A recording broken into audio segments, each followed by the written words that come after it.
মায়ের বুকের দুধ পর্যাপ্ত সময় পর্যন্ত বাচ্চাকে না খাওয়ানোর কারণে বর্তমান সময়ের বাচ্চাগুলা আগের তুলনায় শক্তিশালী হচ্ছে না, ব্রেইনি হচ্ছে না, বুদ্ধিমান হচ্ছে না, হাড়গোড় শক্ত হচ্ছে না, ফার্মের মুরগির মতো হয়ে যাচ্ছে।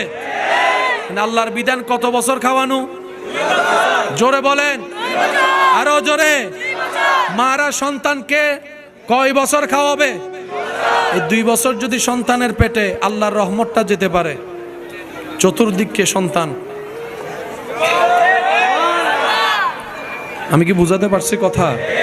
হার্টগুড কি হবে বলেন না? হার্টগুড কি হবে? ব্রেন শার্প হবে, চোখের জ্যোতি বাড়বে, শরীরের এনার্জি বাড়বে, সব দিকে বাড়বে। কারণ শরীরের কল্যাণের যা দরকার সবকিছু মায়ের বুকে দিয়েছেন কে? আল্লাহ আমাদেরকে একটু আমল করার তৌফিক দান করুন।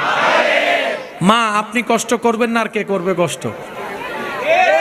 আপনি যদি সন্তানের জন্য কষ্ট না করেন তাহলে আর কে করবে? কারণ মায়ের মতো তো পৃথিবীতে আর কেউ ভালোবাসে। যাদের মা নেই, যাদের বাবা হারিয়ে গেছে, তারাই জানে মায়ের দাম কেমন, বাবার দাম কেমন। যাদের মা বাবা বেঁচে আছে, আমরা যেন মা বাবার সর্বোচ্চ সেবা করতে পারি। আল্লাহ সে তৌফিক দান করুক, বলে না আমি।